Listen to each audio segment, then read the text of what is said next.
You're listening to Leadership Made Easy, episode number 5. Our topic today, business visions. Do you really need a business vision? What can a vision statement do for you? I'll give you some good and some bad examples of vision statements.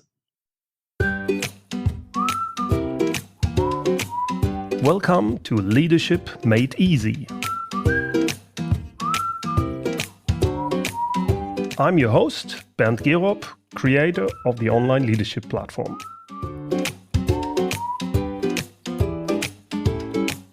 This podcast is for you if you're a manager, executive, or a supervisor who wants to know how to get the most out of your team so that your employees start meeting deadlines, doing things right, and exceeding your expectations. Do you need a business vision for your company? I think so. With a good vision, you can unleash the power of your team. With a vision, you paint a vivid picture of the future. You describe where you're heading, both as a team and as a company. A true vision inspires people and creates a common understanding. Do you have a vision for your company? Do you know about the vision in your company? I mean, this kind of statement or phrase or description which tells where your business is heading, what you want to achieve, and why your company exists. Don't get confused with those pseudo-visions of big companies in the corporate world.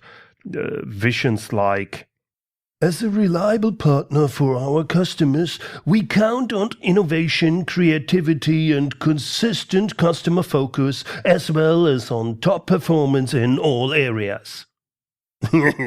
Blah, blah, blah. Sorry, but that's just a bunch of buzzwords. It doesn't mean anything. It doesn't say anything. How does this statement help to distinguish your company from others? It doesn't. Everyone wants to be a reliable partner. Every company wants to be customer-focused. Want another example of bad visions in the corporate world? We work hard to be a company that our shareholders, customers, and society want. Oh, come on. That's boring. That's so generic. That can be true for almost every company. And here's another great vision. We will be the number one in our industry and strive for double-digit sales and profit growth over the next 5 years. What? Maybe the investors like this statement, but what's about the customers, the employees and partners of this company? Does this statement inspires, energizes, or motivates anyone? No, it certainly doesn't. Hardly anyone is inspired by helping someone else make money. Why would employees put their heart and soul into such a thing? Sorry to all the CEOs in the corporate world who develop this kind of pseudo-visions. These vision statements are totally useless. So, what's a good business vision then? Often people get confused with what the difference is between vision and mission. Let's answer that briefly. A vision tells where you're going, and a mission tells why your business exists. But don't think too much about these definitions and which one's which. If you're an entrepreneur and running a small business, or if you're a manager in charge of parts of a business, you should focus on these 2 questions. First, why does your business exist? And second, where do you want your business to go? To make this crystal clear, the first question is by far the most important one. Why does your business exist? What's the purpose of your company? There's a great TED talk by Simon Sinek about the why and about the purpose of a company. It's called How Great Leaders Inspire Action. I link to it in the show notes. It's my favorite TED Talk.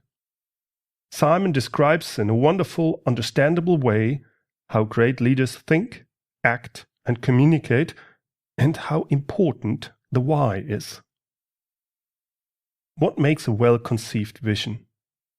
Successful entrepreneurs, such as Richard Branson or Steve Jobs, live for real visions. They are or were not primarily driven by making money.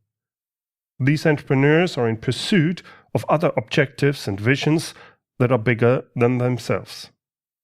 These are frequently visions that carry a social or ecological value for the rest of humanity.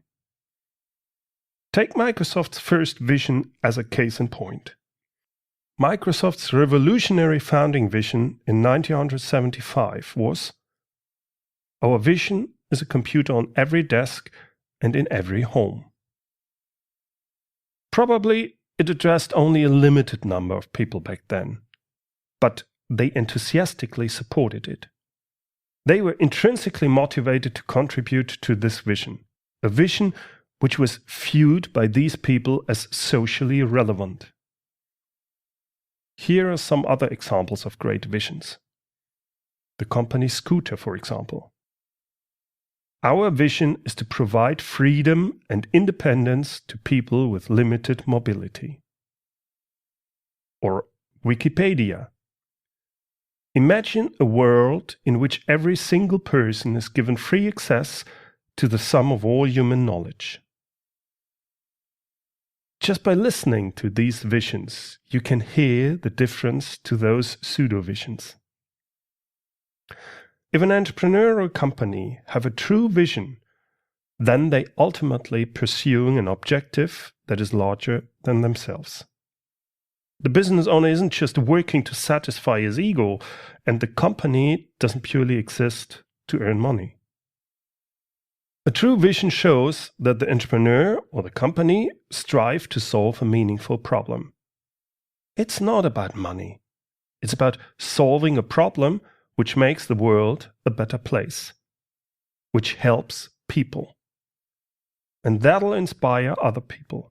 They'll feel that the vision is important and useful.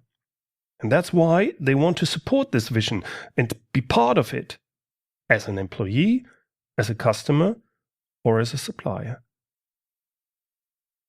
As an aside, this doesn't mean that the company or an entrepreneur is not permitted to make good money. On the contrary, in order to attain the purpose, to achieve something of value for the world, the entrepreneur, as well as the company, should and must make money. If it's important to the entrepreneur to live in a beautiful home and drive a luxury Porsche, then that's okay.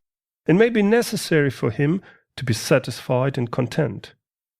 The luxury then becomes a means to an end if he's focused on his true vision. His true vision is striving to solve a meaningful problem. It's not about money, but money is a means to an end. It's about solving a problem which makes the world a better place. So, what's your vision? What problem is your company solving to make the world a better place? If you don't have a true vision yet, or if you only have a pseudo-vision in your company so far, don't worry. You can work on it. I have you covered. Listen to the next episode of Leadership Made Easy. There, we will talk about what's important for a great business vision and what some of the pitfalls are that you need to avoid if you want your business vision to be lived and to become a crucial part of your business culture. That's it for today, folks. Thanks for listening.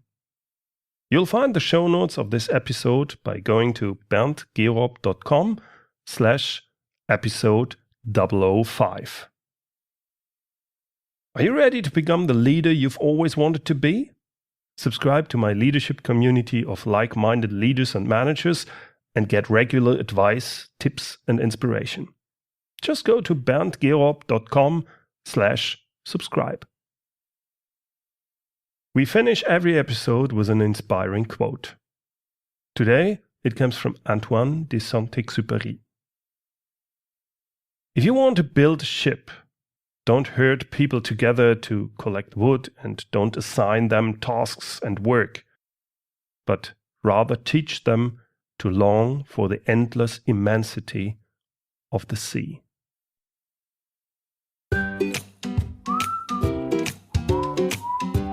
Leadership Made Easy.